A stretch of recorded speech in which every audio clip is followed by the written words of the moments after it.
Jură, numai și eu trec copiii. Ah, să vă să înseamnă. Noi suntem în 404. Vedeți să călzați motorul.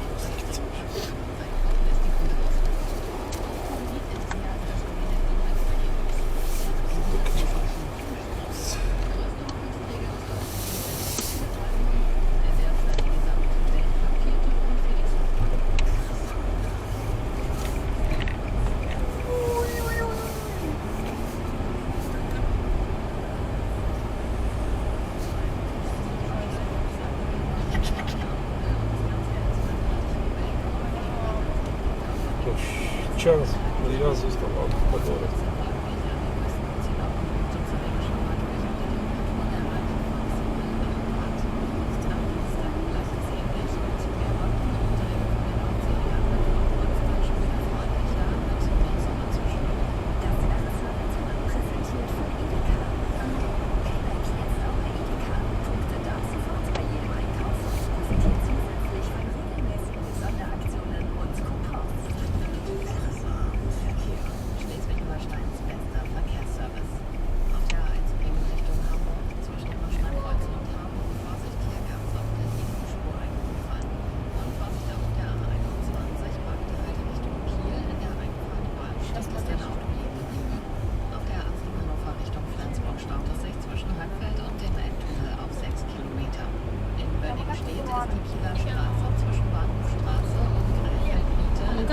Mâncat acasă, așa de chilima sunt, dar mâine să pot și la vorbă.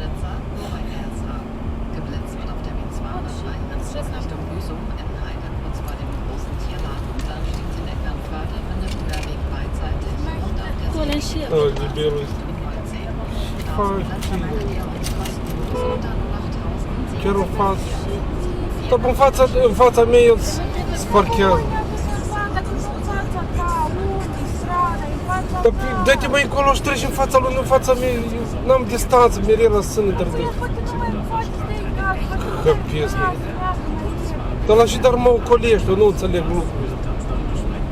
Stai din urma mea, dar eu nu înțeleg. Mă ocolești în fața lui.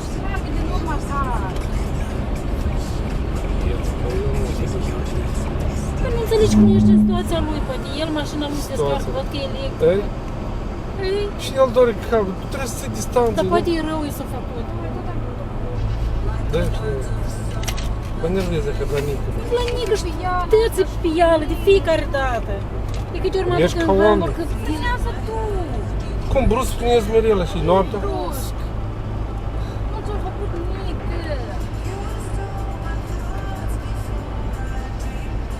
Dea ca distanță normal. Nu mai aproape. Când ne ducem în Hamburg, 3-4 ori minimum pe zi. Eu de-am tac. Ori eu sunt prost, ori nu știu reguli. Îi văd de aproape. Doi? Doi? Bravo, mămică, dacă ai văzut, îți spun bravo. Mă, și îți dau la 4, nu? Înseamnă tot familia noastră. E bine când vezi prima dată cocostârg și în zbor și sunt mai moți. Adică n-ai și singur. Zici, când vezi prima dată cocostârg și șede într-un picior sau un cuic, și că-ți fii tătanul așa sedentar, bolnăvicios, așa un alt. Dar când e în zbor, când este să fie energic, să fie și mai mulți. Asta e bine. Și am vrut zic. Spunea arăta pe TikTok ăștia care cu Ena Toroscenko asta, care e totul ăsta. De mult, da. Nu ne važno, nu știu cum să pronunț corect. Tarashenko. Tarashenko. Cum e? Toroscenko e, zici, familia ei. Și bărbatul ei Roma. Vezi, ei s-au dus acum în ospiții la... în Cehia. Și am băiat. Îți scăvăitul ăla, mergea pe autostradă și arăta s-a oprit de mers, pe urmă de-am arătat. Îți că mers pe Ungaria, de unde vineau ei, îți că în România și apoi la Cehia și România și Ungaria, așa?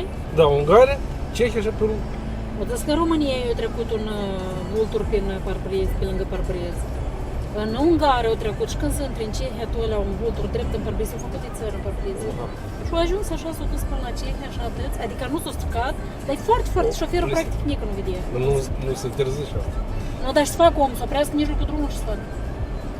El s-a dus unul, uite, duci de-am acolo, faci, apune. E de interzis, știm noi toți că e interzis. Și mergem și șoșul a arătat că a ajuns la Cumătru sau la Cehia,